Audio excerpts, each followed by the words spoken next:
శ్రీమాత్రే నమ. జయ గురు దత్తాత్రేయ నమ. ఈ వీడియోలో మనం శ్రీ క్రోధినామ సంవత్సర ఫలితాలు సింహరాశి వారికి ఏ విధంగా ఉండబోతున్నాయి అన్న విషయాన్ని మనం ఈ వీడియోలో తెలుసుకునే ప్రయత్నం చేద్దాం. సంవత్సర ఫలితాలు పంచాంగ శ్రవణం ద్వారా తెలుసుకోవడం అంటే మనం ఆ సంవత్సరం మన బడ్జెట్ ఏ విధంగా ఉండబోతుంది, మన యొక్క బ్యాలెన్స్ షీట్ ఏ విధంగా ప్లాన్ చేసుకోవాలన్న విషయాన్ని ఈ సంవత్సర ఫలితాల్లో తెలుసుకోవడం జరుగుతుంది. ముఖ్యంగా ఆదాయ వ్యయాలు. సింహరాశి వారికి మరి ఈ సంవత్సరం ఆదాయం 2 పాయింట్లు మాత్రమే ఉన్నది, ఖర్చు 14 పాయింట్లు ఉన్నది.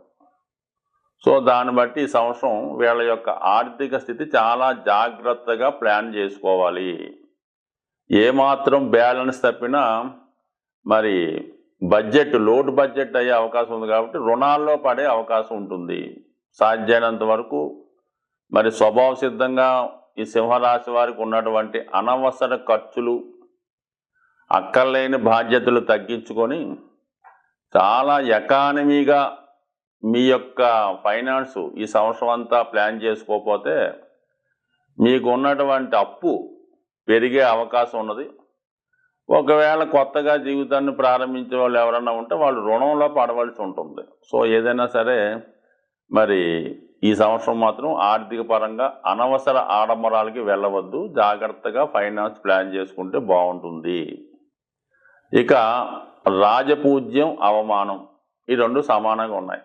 రాజపూజ్యం 2, అవమానం 2. అంటే వాళ్ళకి ఏంటంటే ఈ విజయ అవకాశాలు సమానంగా ఉన్నాయి. అలాగే ఉద్యోగస్తులకి ప్రమోషన్ వచ్చే విషయంలో రొటీన్గా వచ్చే ఇంప్రూవ్మెంట్ తప్ప, కొద్దిగా అభివృద్ధి, మామూలుగా వచ్చే అభివృద్ధి తప్ప పెద్దగా ఏమీ ప్రమోషన్స్ కూడా ఈ సంవత్సరం ఎక్స్పెక్ట్ చేయక్కర్లేదు.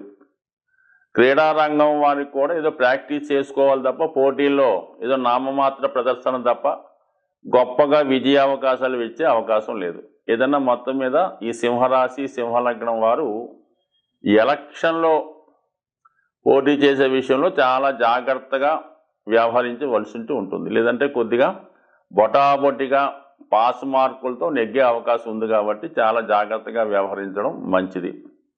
సో ఇక ఈ సంవత్సర ఫలితాలు మనం పరిశీలించినప్పుడు రాహువు, శని, రాహుకేతువులను తెలుసుకొని వాటి యొక్క ప్రభావంతో మనం ఏ విధంగా ప్లాన్ చేసుకోవాలన్నది కూడా ఉంటుంది. కాబట్టి ముందుగా గురుగ్రహం ప్రస్తుతం 9వ రాశిలో సంచరిస్తున్నటువంటి గురు భగవానుడు కేవలం ఉగాది అంటే 9వ తారీఖు ఏప్రిల్లో ఉగాది ప్రారంభం అయితే 30వ తారీఖు ఏప్రిల్ వరకు మరి ఈ భాగ్యస్థానంలో ఉంటూ మే 1వ తారీఖు నుంచి రాజ్యస్థానంలోకి రావడం జరుగుతూ ఉంటుంది.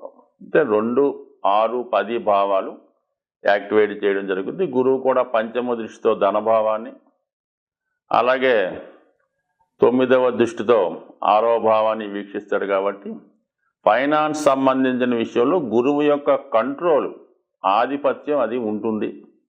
ముఖ్యంగా కుటుంబ సంబంధించిన విషయాల్ని ఒక దారిలోకి తేవడం జరుగుతుంది.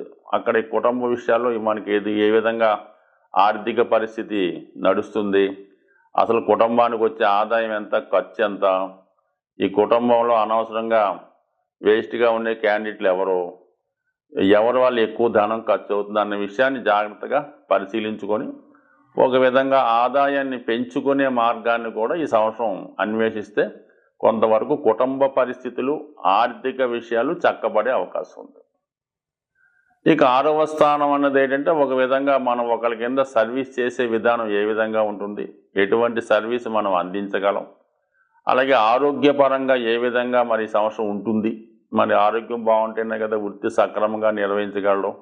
అందువల్ల ఒక పక్క ఆరోగ్యాన్ని, ఆహారపు అలవాట్లని కంట్రోల్ చేస్తూ వృత్తిలో నిజాయితీగా అభివృద్ధికరంగా వెళ్ళే విధంగా జరుగుతుంది. బట్ గురువు దశమ స్థానంలో ఉండడం వల్ల ఒక మంచి అధికారుల దగ్గర పనిచేయడం కానీ, ఒక మంచి నాయకుడి దగ్గర మీరు వర్క్ చేయడం కానీ జరగడం వల్ల మీరు యొక్క నిజాయితీగా 10 మంది మెప్పించే విధంగా మీ యొక్క పరిపాలన, ఉద్యోగం, విధి నిర్వహణ చేసే అవకాశం ఉంటుంది. కాబట్టి మొత్తం మీద ఆర్థిక త్రికోణం బాగుంది. అంటే 18 దాకా ఆదాయం మరి 2.14 అనుకున్నాం కదా.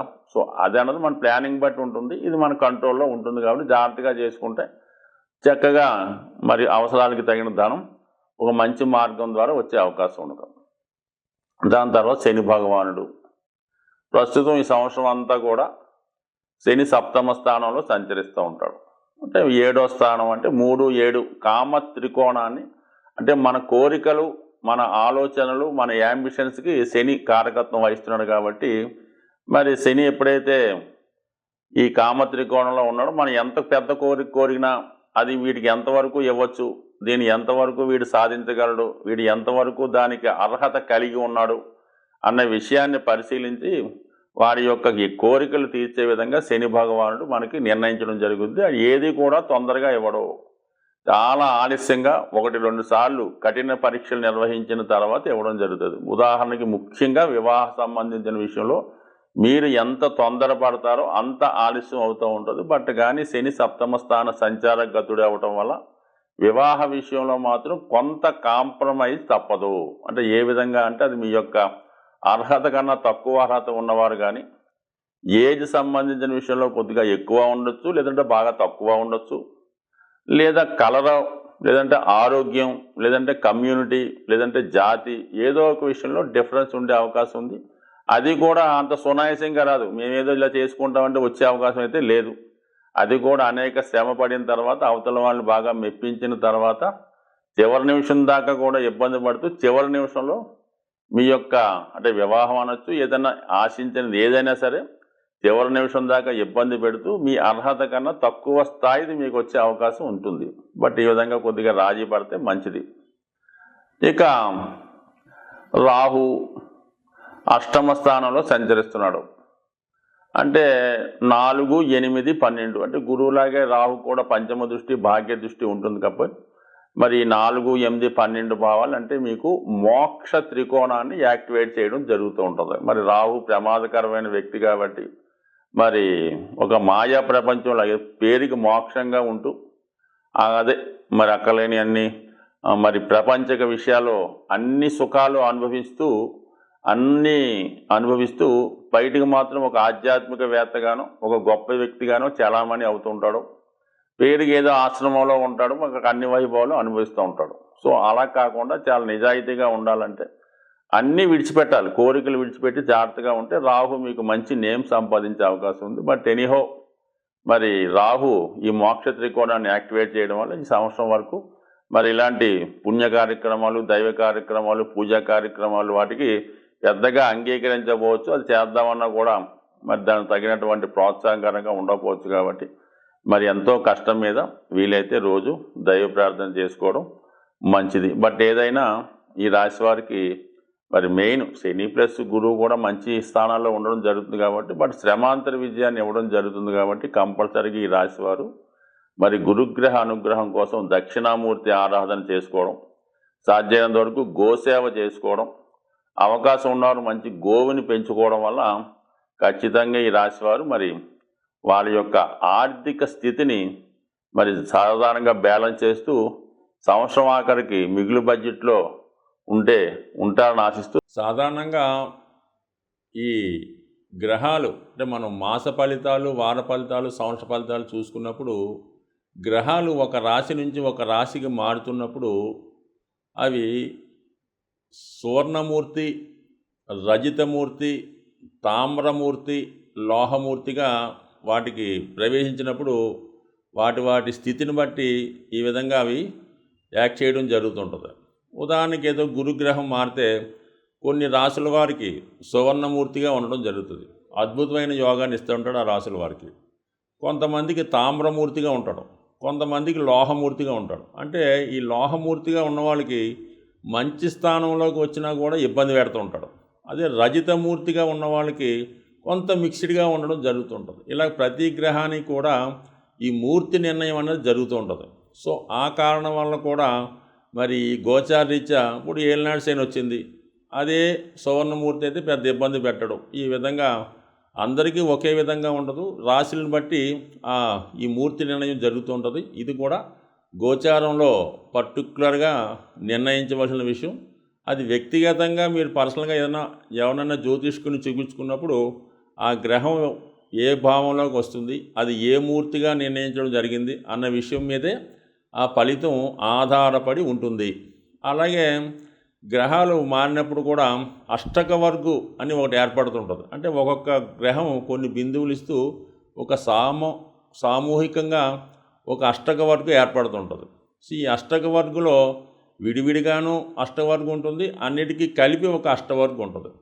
సుమారుగా శని మీ జాతకంలో ఒక 7 గ్రహాలు ఉన్న రాశి మీద, శని 7 బిందువులు ఇచ్చినటువంటి రాశి మీద సంచరించినప్పుడు అది ఏ భావమైనా అద్భుతమైన ఫలితాలు ఇవ్వడం జరుగుతుంది. అది 11లోకి వచ్చినా కూడా శని భగవానుడు 0 బిందువుల మీద ప్రయాణిస్తుంటే ఎట్టి పరిస్థితుల్లో కూడా మీకు ఉపయోగించడం చాలా ఇబ్బంది పెడుతుంటాడు. అందువల్ల ఈ అష్టవర్గంలో బిందువులు, ఈ మూర్తి నిర్ణయం రెండూ కూడా ఈ జ్యోతిష విధానంలో చాలా ఇంపార్టెంట్ అయినవి. ముఖ్యంగా గోచార సంబంధించిన విషయాల్లో ఈ 2 విషయాలు, అంటే ఒకటి ఈ మూర్తి నిర్ణయం, 2 ఈ అష్టకవర్గ బిందువులు పూర్తిగా పరిశీలించిన తర్వాత మాత్రమే ఆ గ్రహం ఇచ్చే ఫలితాన్ని నిర్ణయిస్తే ఇంకా అనుకూలమైనటువంటి అక్యురేట్ ఫలితాలు మీరు పొందగలిగే అవకాశం ఉంటుంది. ఇది ఎక్కువగా ఈ ఉత్తరాది రాష్ట్రాల్లోనూ తమిళనాడులో కూడా ఈ సిస్టాన్ని అమలు చేస్తూ ఉంటారు. సో మరి తీరుకున్న వాళ్ళు జ్యోతిష్కులు కూడా పరిశీలించవచ్చు. అలాగే జ్యోతిష్ అభిమానులు కూడా ఈ విషయాన్ని దృష్టిలో పెట్టుకొని మీరు జ్యోతిష్కుని సంప్రదించినప్పుడు ఈ విషయాన్ని కూడా తెలుసుకుంటే మీకు ప్రతి సంవత్సరం మీరు జన్మ జాతకంలో ఈ అష్టక వర్గు సీట్ ఒకటి ఉంటుంది అన్నమాట.